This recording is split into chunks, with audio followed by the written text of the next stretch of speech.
What's going on, guys? Hopefully you can hear me through my little headphones here. Got a little mic on there.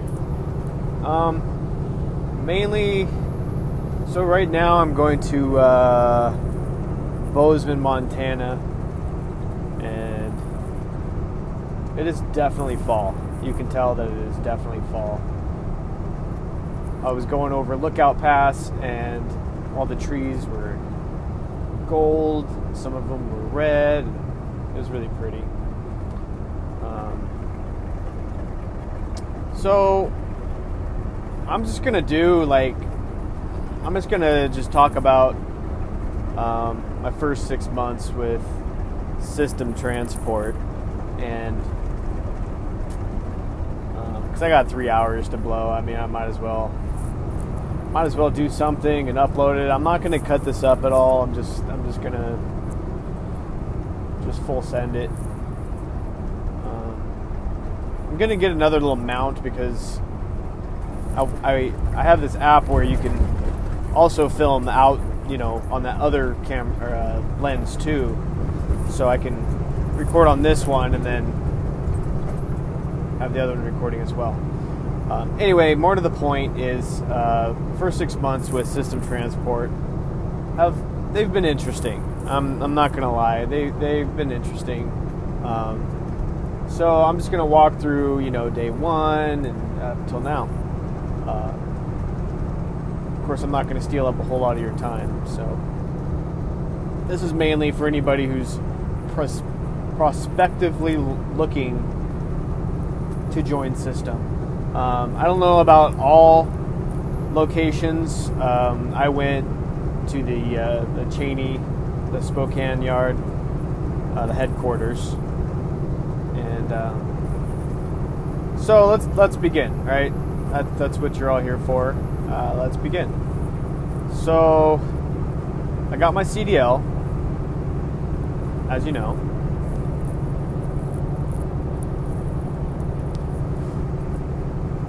Got my CDL from a mega carrier, and they sent me home. After I completed my test and I got my CDL, got my certificate. They allowed me to go home for a few days. I think it was like 3 or 4 days. They let me go home, and so I get home. That next day, I'm just kind of browsing around. Nothing too critical, and I come across system transport, and so I start kind of looking around. I start kind of browsing. I go to their .com. I'm looking. I get in touch with a recruiter, Mitch Coons, I believe his name was, and so almost immediately, I got in contact with him.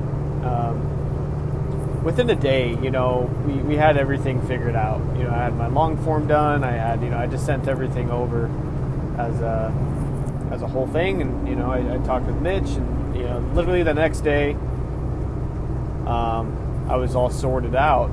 Unfortunately, I had to call the mega carrier and basically tell them I'm not working for them. I'm gonna do something different. Mainly in part because the mega carrier that I was going to go with, if you know, but what I was going to do was wait for this truck to pass me. This makes me nervous around these corners. What I wanted to do was flatbed for them. Well, they just didn't seem to pick up on that, so I just said to hell with you guys. I didn't want to drive a dry van. I certainly didn't want to drive for the mega carrier that I was going to go with. I mainly did it because at the time I still had a 9 to 5. It was a full-time gig. It paid pretty good, and I needed something to supplement that. Because I just didn't have the time to do it on the weekends. I didn't have time to do it, after work. It was just it was just something that I had to do, and it made the best sense. Got some bicyclists.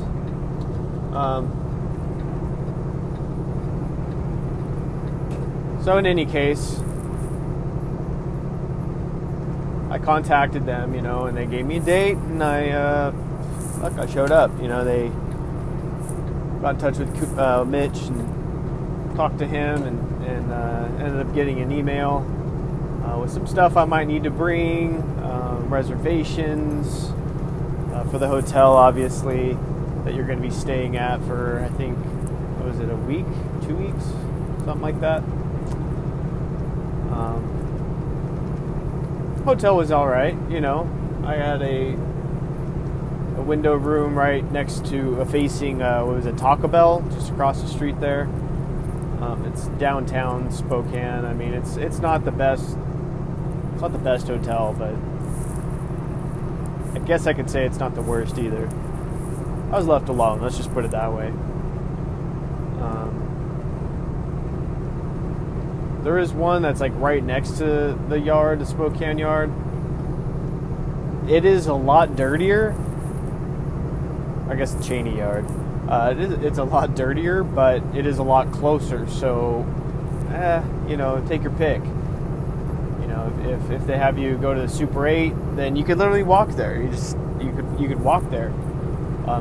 If they have you stay at what was it, the Belmont?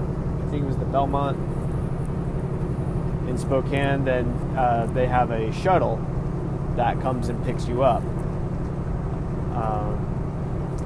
Small issue with that was there was one morning I was going down there, and I was on time. I really try to be on time for everything. I have such bad anxiety about being late for stuff that it's almost impossible for me to be late. So I get down there and I see the shuttle leaving. I'm like, it's literally not even time yet. I still have like 20 minutes, but I'm trying to get down there early. Luckily there were a couple, classmates? Like, they're not really classmates, they're mates, I suppose. Not really friends at this point, but mates. Orientation mates, I don't know. He had rented a truck. He had rented his own vehicle because he was from New Mexico, I believe. For some reason, they had him go up there. I don't know why. But he just checking to see how long I've been recording. But I got in his truck. There was another mate in there too, and we all mobbed it. He wasn't familiar with Spokane, so we're going down like wrong ways and stuff. This is pretty funny. We stopped at Starbucks, got some coffee and some breakfast and stuff. That was probably the funnest part. So anyway, yeah, that was just a small issue that I had. Was the shuttle left a little earlier than I think it needed to, and I'm not sure why. I'm really not sure why. Orientation was good. It was a lot of videos. Not too much on the hands-on department to begin with. Not sure why. I'm not sure why we weren't given more hands-on. As far as load securement and stuff, we were given a lot of information, but a lot of it, I don't know. It was just a lot of videos and such. I just kind of assumed like the first couple of days, we would do videos and things like that, and then the rest of the time there, it would just be like load securement, which that's not really how it went. A lot of it was because there was videos to watch, and then we had things to do on the computer. So a lot of these things were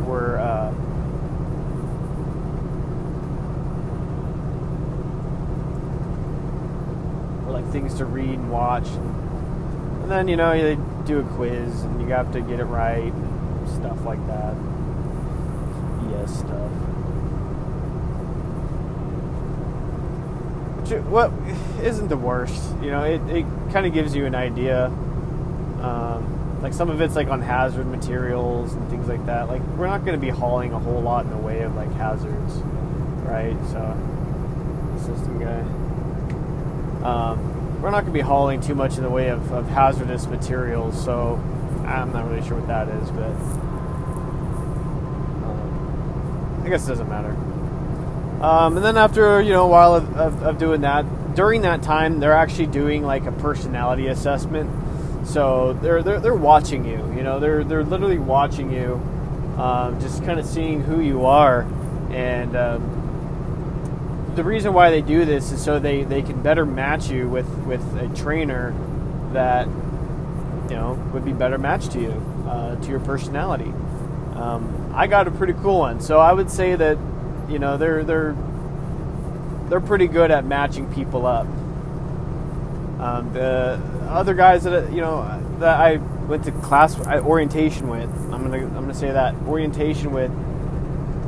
I used to see them out and about, and there was only one unhappy person. But for the most part, the other guys seemed to have a pretty good time. I had an okay time. My trainer was pretty cool, and we still talk every so often. You know, we still chat and just about random stuff. You know, I met some cool people through him too. And matter of fact, not that long ago, was it like 2 weeks ago, there was another driver there, and we ended up going to one of the burger joints down the way. I was doing my 34 reset at the Longview yard, and he was leaving that next day. So, but I met him through my trainer, so it all really worked out. As a whole, though, you know, I've been having a ball. I mean, it's been, I've had challenges. I'm not going to say it's just been easy. I've gone through a dispatcher already. Let's start from the top on that. So after orientation, after training was great. I enjoyed it. I did 4 weeks of that. 5th week is optional, but that's really up to the trainer. If the trainer doesn't feel like you need 5 weeks, then you get booted. You get back to the yard, another week, I do believe. Each day is something different. So you'll do load securement. Basically, it's like a time trial, right? So you get put into this room. It's like a fishbowl style room, and you're basically just given documentation. You go through like, what is it? Like weight laws, you know, bridge laws, things like that, things of that nature. You just kind of go through all of that. And then you get your hard hat on, you get your boots on, you get, you know, your vest on, and you go out to the securement bay, they call it, the securement bay. And in this bay, there's like, 1, 2, 3, 4, 5, 6, I don't know, I'm going to say like 7, 8, if you include the one out, 9, okay? There's like 9 like stations, right? So first one is like 2 metal coils, side by side, and then there's a steel plate. You have steel plate next to that, and then next to that you have piping, you know, like PVC piping stacked, and then across from that you have EMJ. I'm trying to think what else was in the middle. Yep, you have EMJ, which is, you know, if you know what EMJ is, it's just like random metal material, like that you have to like wrap up, and, you know, yeah, anyway. And then next to that is 2 barrels, just basic barrels that you have to secure. And then right next to that, what was that? I want to say it was another coil. I want to say it was like eye to the sky coil.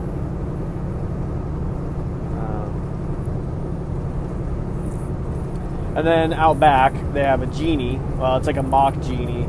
And then next to that, there's a tarping. You know, so you do your tarping.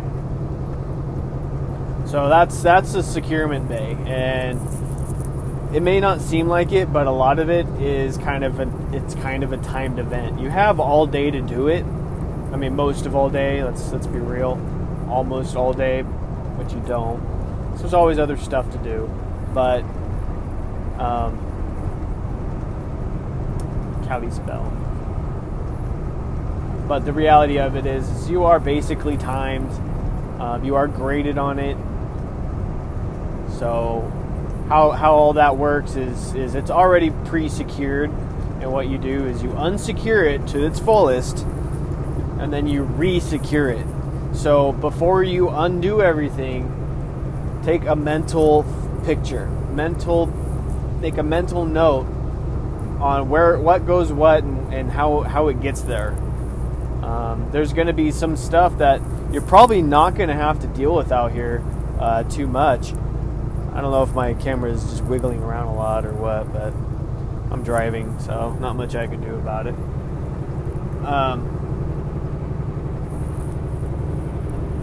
Lock. Anyway, so yes, load securement, all that's done, groovy, and then I want to say after that, we kind of start making plans for the driving test, the driving portion of it. Of course, there is a driving portion before you do all of this. I did skip over that. So there is a driving test. They do a urine test if that's a concern for some. They do a urine test. But yes, anyway, fast forwarding back to where I was.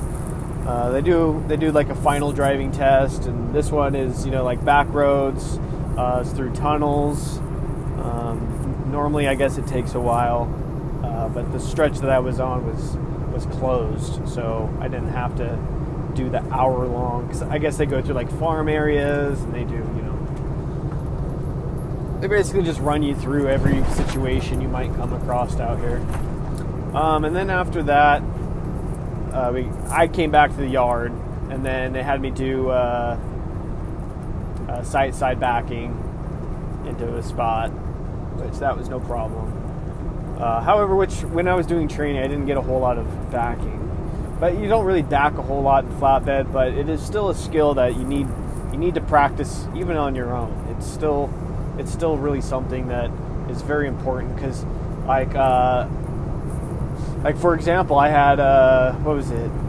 It was a Kaiser load in Portland at 3 stop locations, and they were literally like 5 to 10 miles from each other. Only one of them was a pull through. 2 of the other ones were like in an industrial park where the ramps kind of go at an incline like this, and so I literally had to back at a 90-degree back in to these buildings, and then untarp half of it, and then blah blah blah. So it is still extremely important to know how to back, even if you are a flatbed. It's a given. If you're a flatbed and you can't back, even to some level, like you don't have to be God status, you don't have to be God tier at it. You just have to be able to understand kind of what you're doing. You can pull up however many times you want. Believe me, I've had to pull up, probably more times than I needed to, but I just want to be safe that it is going in the location that I tell it to. That's very important. So when you're out there and you're with your trainer, just be sure to, at least ask him to get some backing in. Don't be embarrassed about it. Backing is hard, even for seasoned ones. Okay, so after that, after the driving test, we have appointments to talk to our driver managers. This is just to kind of get us acquainted with one another, and for me, it was like me and like 6 other guys in a room. We were basically video calling because I guess during COVID, the COVID, he had to be at home, so we couldn't physically talk to him without being on voice chat. It was like web chat, voice chat, whatever. And so, he gives us the information, people to call, again, more length laws and stuff like that, Canada runs, yada yada. More of the same, right? It's just, at this point, you can kind of see what's happening. They're just kind of giving you the numbers and then, like, beating them into your head, which is okay. I'm okay with that. That's fine. Yeah, that's fine, as long as people are understanding what's going on. Okay, and then after that, we are assigned a truck. We're given a truck.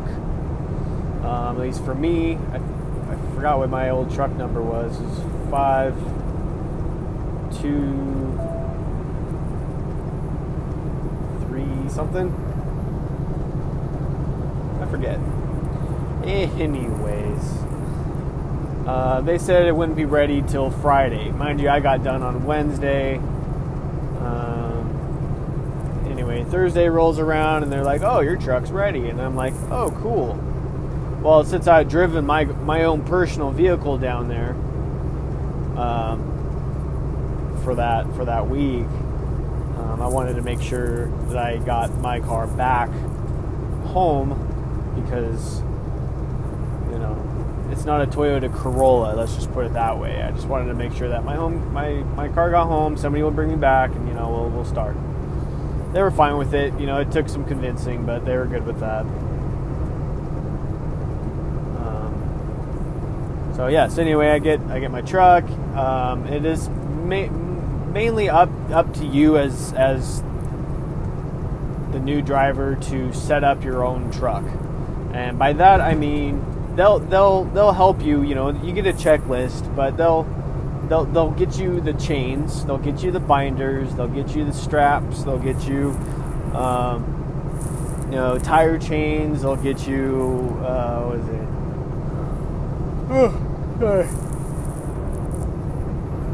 The coil racks, they'll get you pretty much anything you need, tarps to start your trucking career in your new truck. I don't know if you'll get a new truck like a 2022. My ass got a clapped out Kenworth T800. This thing was it's a POS at this point. Every trainer, every employee there at System had to remind me that they had this truck when they were trucking. It's a good story, and I get it. It's a good story, but it just tells you how it tells you just how clapped out this thing was. It was a good truck. I did enjoy it, but it's like sleeping in a closet. I mean, let's be honest. But that's a whole discussion on itself. But you'll probably get a T800, older clapped out truck that will run, but probably just barely.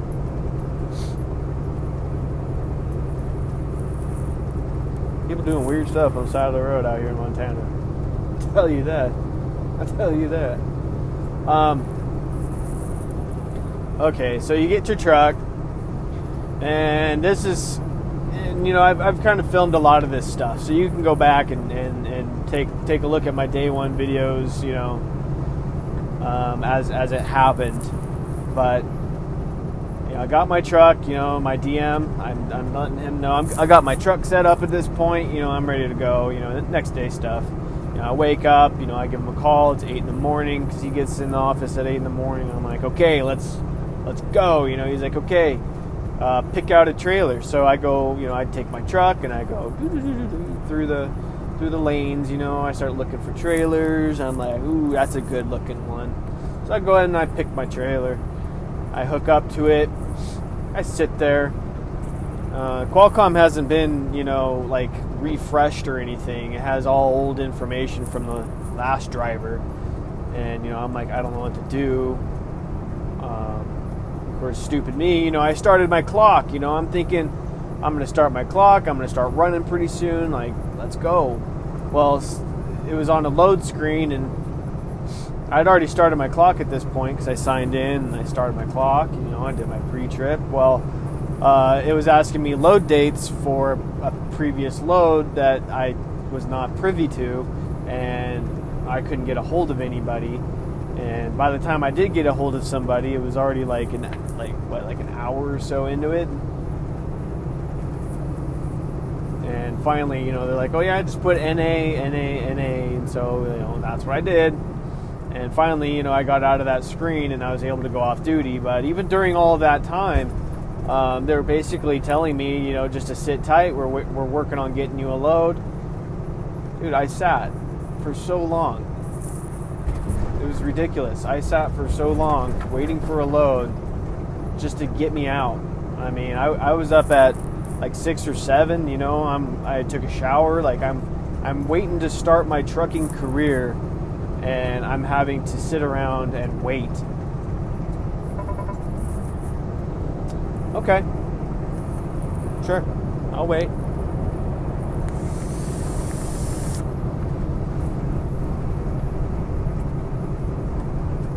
I'll wait.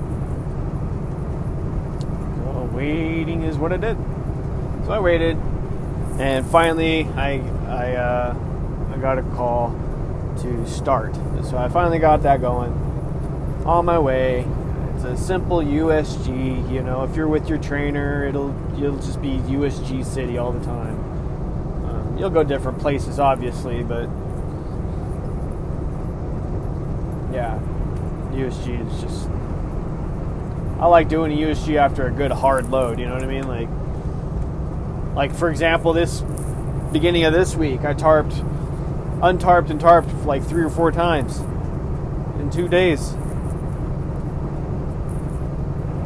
And then I got a USG load, which is why I'm going to Montana, which is another problem that I'm going to bring up in a minute. I'm going to bring that up in a minute, but so I'm just going to touch on the bigger points here since we're coming up on about a half hour. Nobody wants to watch a half-hour video. So since my truck was, clapped the hell out, like it always had a problem. There was always an issue. It was always just a goddamn issue, and that's no fault to the companies. I get it, but since the truck that I got, it wasn't brought to spec when I got it. Okay, let me make that clear. It wasn't brought to spec when I got it. That means when I got it, the drop axle tires were trashed. So it's not like it got new tires. It didn't get, TLC and didn't get, hugged and kissed goodnight or anything before it was given to me. No. They basically just vacuumed it out, put a new mattress in the back, put plastic over the seats, and called it a day. I mean, that's literally what they did. So when I was hauling loads, and of course I'm not. I mean, in retrospect, I should have been better about it, but it wasn't long before I was back at the Spokane yard having them fix these issues. Right? It wasn't long. So when you get your truck, make sure you look at everything. Don't trust what they put out for you, because don't trust it. I'm not saying System's a bad company. It's just for some reason they just gave me this truck that just. Anyway, moving on. So yeah, there's issues like that, and then for a good while when I had my old DM, I'd get done dropping off a load at 8 in the morning. I parked at the receiver or shipper or whatever, or I guess it'd be the receiver, right? And they'd tell me, we're working on getting you a load, just sit tight, and things of this nature. Find a place, which will segue into my next thing. And you could be sitting there for 2-3 hours. Go off duty, man. Like, just go straight up off duty. Like, as soon as you get somewhere and they're telling you that, just go off duty, because you could be sitting there for 2-3 hours. A long time. And then the other one is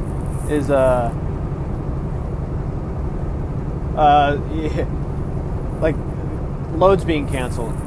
Oh, just start heading this certain direction. Just head in that direction. Just head in that direction. I mean, I'm the type of person who likes to, keep things intact and sorry. And keep the paperwork in order. And usually you have to set like a deadhead call. Like, oh, I'm going to be going here because you get paid for your deadhead.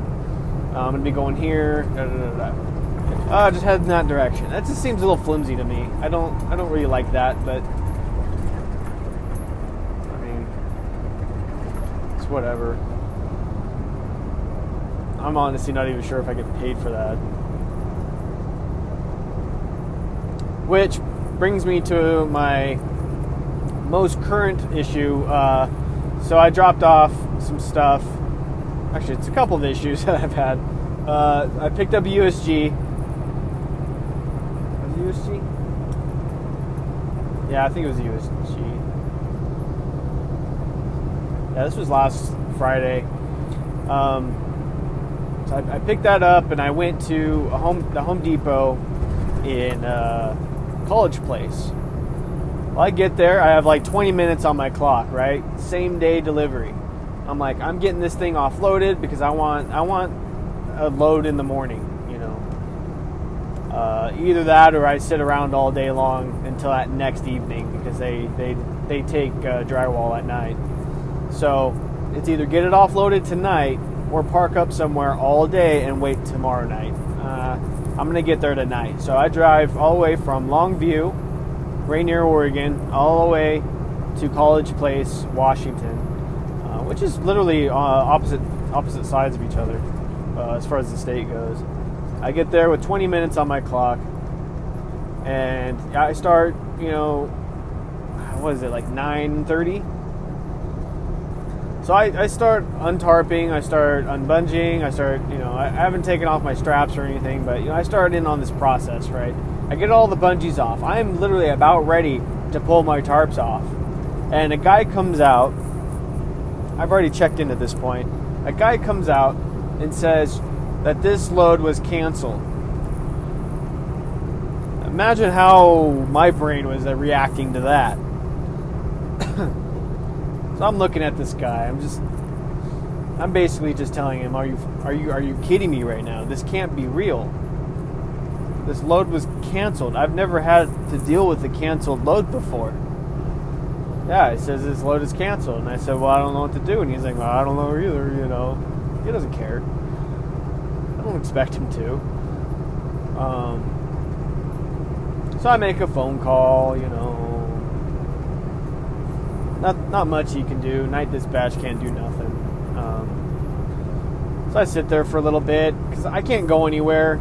If I go anywhere, I'm in violation. I'm not doing that. I'm not going to go in violation for no load. Sorry, I've been talking for a little bit now. So basically, I sit there, call my wife, chat with her for a little bit. And then a guy comes out. Mind you, it's a little after 10 now. The store is closed. I'm assuming, night employees have rolled in at this point. Guy comes out to me, different guy. He goes, let me look at your paperwork, And I said, okay. At this point, I start getting a little excited.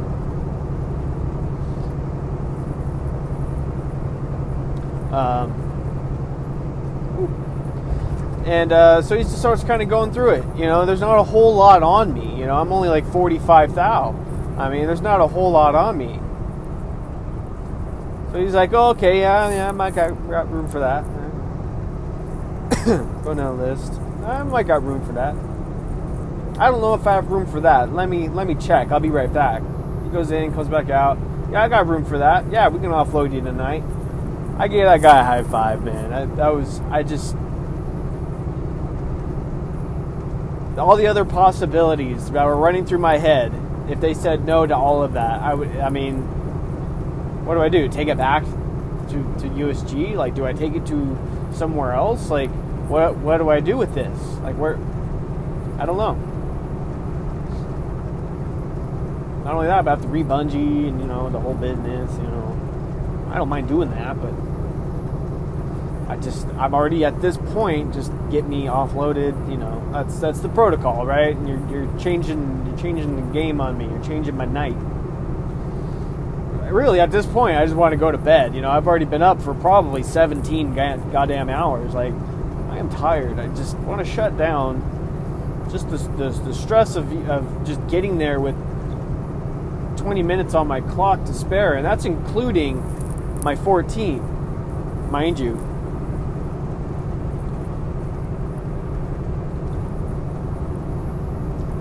That includes my 14.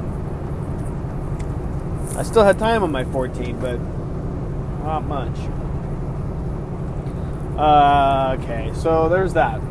Canceled loads. The guy said that the order was made on like a Sunday. It was canceled on a Tuesday, and I picked it up on a Friday.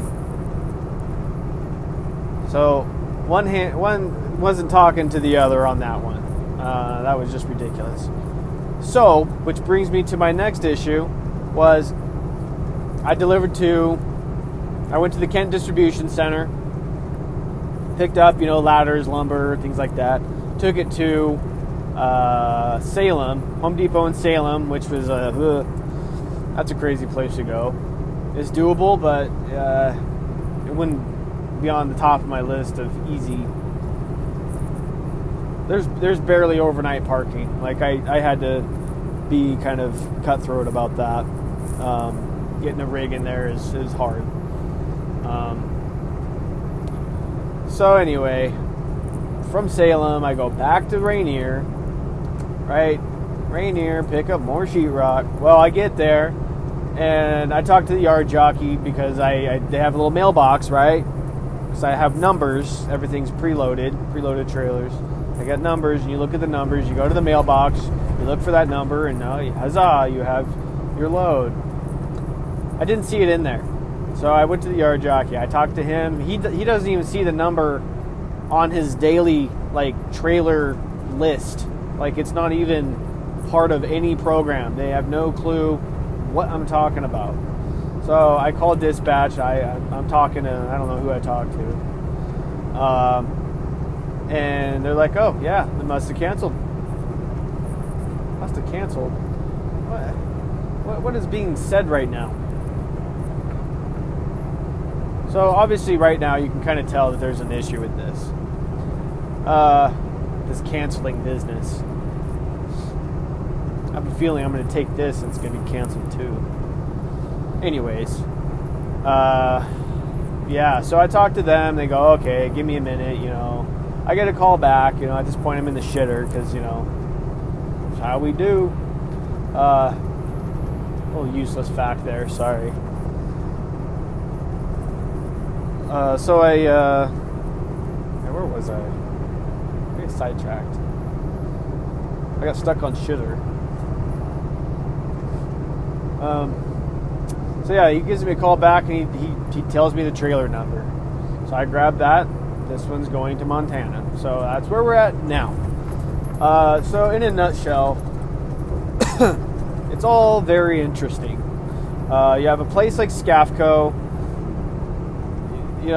As you're doing your thing, you're going to learn a lot of stuff on your own. A GPS will steer you wrong, so you have got to look at signs. It'll tell you to go down. It'll tell you to make a left on this road. Okay? Well, you're not paying attention. GPS says so. Take a left. I feel like I'm gonna drop some gems here, but it says that, take a left.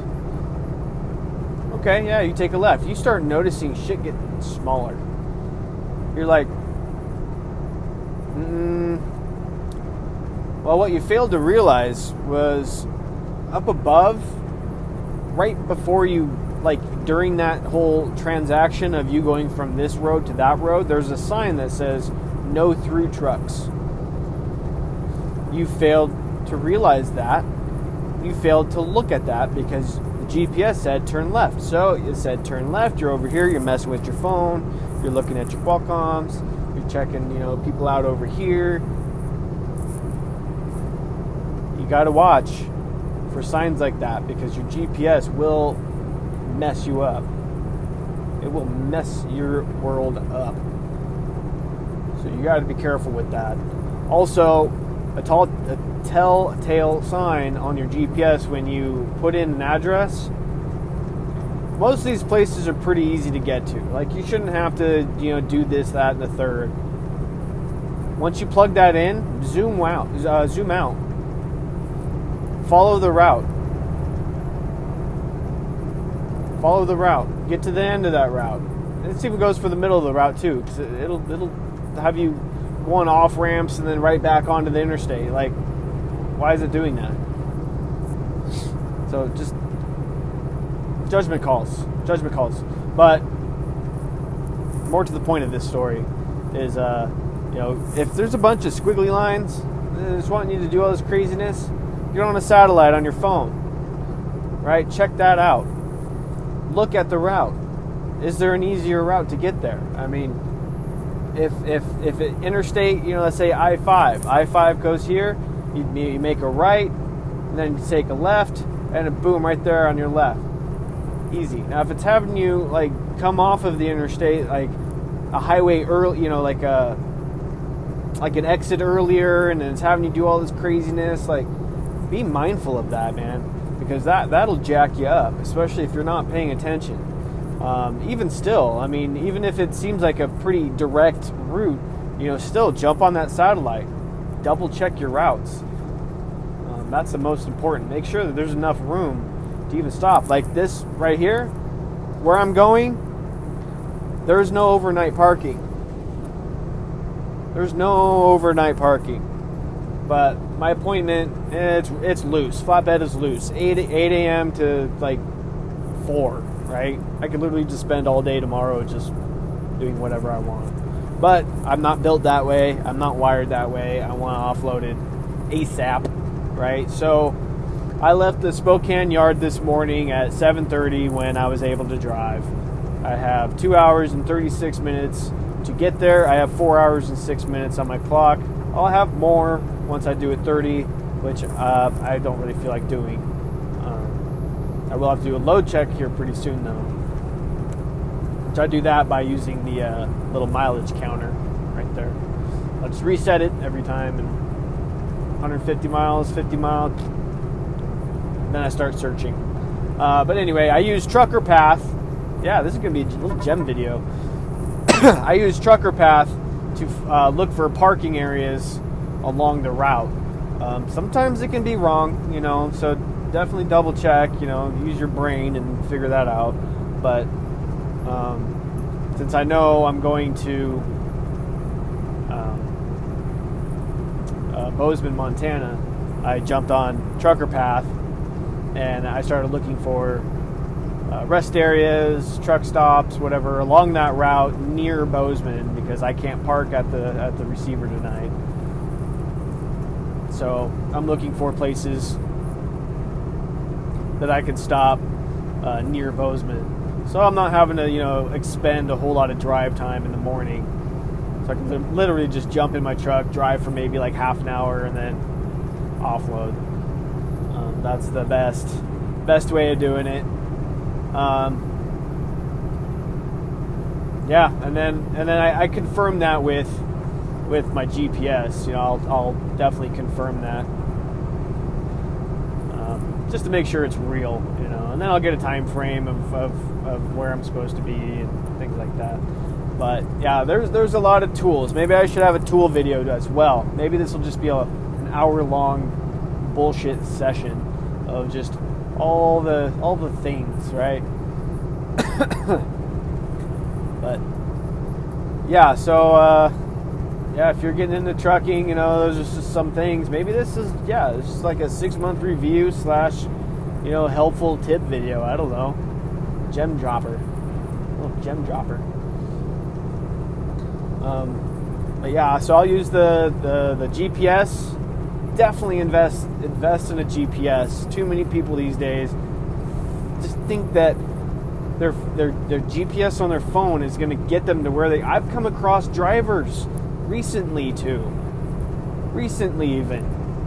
that use their GPS on their phone to get to where they need to get to driving this.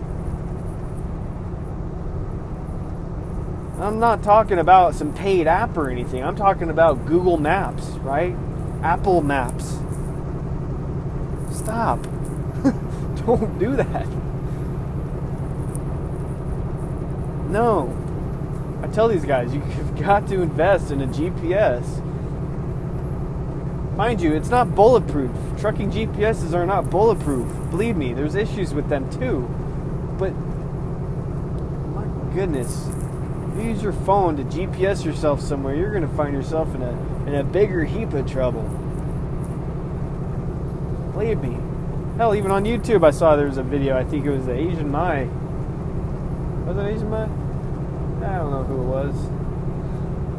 There was a video of a cat who ran his truck into a building. I haven't watched it yet. I just saw the thumbnail, but yeah, he ran his shit into a building because he trucker GPS. You know, like how man, just they're not that expensive. People think that these things are like $400. They're not. I think I paid close to $200 on mine, like, and it's a Garmin Diesel OTR 700.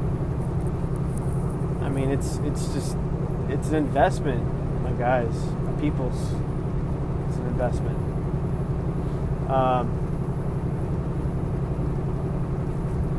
Yeah, it's just the way it is. Let's see what else. Yeah, Trucker Path. I don't pay for it. You know, it's just a free. It's just a free guide that I use. It's just a free one. I don't pay for it. But it has helped me in a lot of situations. Getting me parked up for the night. You know, let's say I start trucking. You know, my day is just a whirlwind anyway. And I start trucking and I notice I have 2 hours left on my clock. Well, I'm gonna jump and see where I'm gonna be, right? What like the next few cities are, you know, how close I can get to, you know, just so you know, every 50 miles is an hour. So, you know, you say you have 2 hours, you know, that's 100 miles. You know, leave yourself some room, right? So, I mean, you don't have to max that clock out. It's fine. Leave yourself some room, 20, 30 minutes, you know, that last hour hell, even the last hour and a half. I give myself 2 hours. After 2 hours, I start searching. I start figuring out what I can do.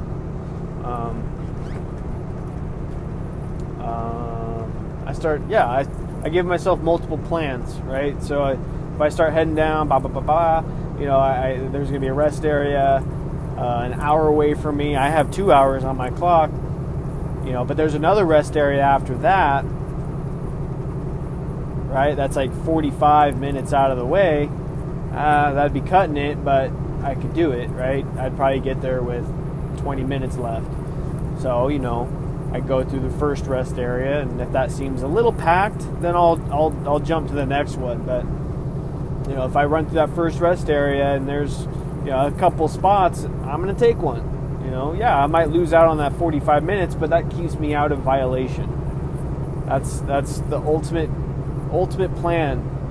And there's even a fleet message even sent out about that, how people were getting in violations a lot lately. And I even had to do a little quiz basically flexing my hours of service knowledge. You know, 100%. I got 100% on that, but that's the thing, is people are going in violation. And what that means as a company, as a driver, that means that if we get enough of these violations, it doesn't matter if it's hours of service or, you know, you're riding dirty, not doing load checks, et cetera, and you get pulled in, you get inspected, you know, you're not clean, you're not doing what you're supposed to be doing out here. That means that every time that we roll through a weigh station, we get pulled in. I'm waving to other system drivers. We get pulled in. You know, instead of our ready passes, instead of it just giving us the green light, it's giving us the red light because we effed up too many times and now we're on the radar. Now they know every time they pull one of us in, our shit's going to be dirty. So, as a new driver, as a new company driver, as, you know, getting out of training and moving on to that next step, those are just, that's my 6 months experience with system, which have been great. I get pretty decent home time. Let's see, what else did I cover? I also covered, just general tools of the trade, right? Some ideologies, as far as what I just outlined just a moment ago about, rest areas, just getting to places, and how that, not just affects you, it affects all of us if you're out here doing stuff you're not supposed to be doing. Keep your speed limit, within reason. I know it's hard in certain states like Utah, Nevada, everybody wants to do 80. Idaho, 70, it's hard because we're locked at 65. It sucks. Pedal 63, so if you don't know that, now you know.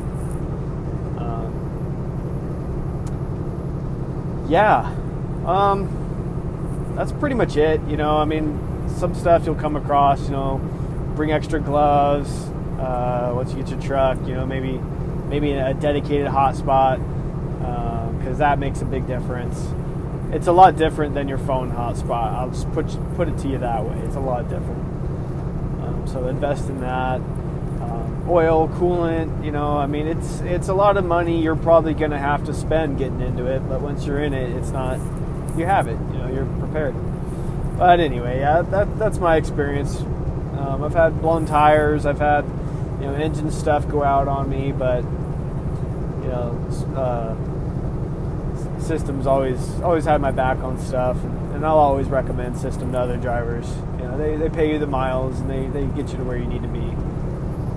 Especially since I switched my DM from my old DM, because he doesn't work there no more. I switched my DM. Now everything's consistent. It's all about DMs, man. It's all about DMs, and I don't complain. I don't call and complain and say, "Ooh, I'm having a bad day." It gives me a load. I pick it up. I drive as much as I can, and I get it there. I don't stop and have lunch with buddies. I don't go over here and take a look at this ice formation. I get in the truck and I drive. That's my function out here. If it just so happens that I can do a 10-hour at home, because I run literally through 82, then I'll do it. And it's happened. I've come up through Utah, 10 minutes on my clock, shutting down in Yakima, doing my 10-hour at home, 10 minutes on my clock. If I can do that, that's fine, but I'm not going to go out of my way to do that. You know what I'm saying? Like, there's no point. That's when I did my Everett video. It's Utah to Everett, dropping off that snow melt. Yeah, I was able to do a 10-hour at home, which is awesome. Doesn't always happen that way, but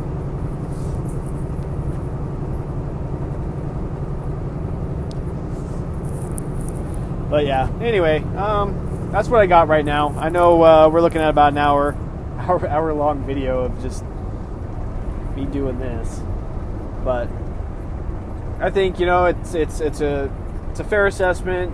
There's some stuff that I kind of added towards the end there. I probably didn't need to, but this is all just one flat cut. I'm not doing editing on this one. So if you enjoy this, consider subscribing. Just consider it. I'm not going to ask for it, but just consider it. Like it, share it if you found this helpful. I'm sure other system drivers. And of course, this is all from the Cheney yard, right? So I don't know anything about any other yard in existence. I know about the headquarters in Spokane, and that's that. That's what I got. That's what I got. That's the information I have. But if you have any questions about anything, I will always do my best to answer comments. That's what I enjoy doing that. I like answering people's questions. Don't be bashful if you see me out there. Say hi, I guess. I don't know. Don't be weird about it, but I kind of have resting bitch face, so if I'm in my zone and I'm doing my thing, tarping up and shit, yeah, I probably look like I don't want to talk to you, but it's fine, man. You come over and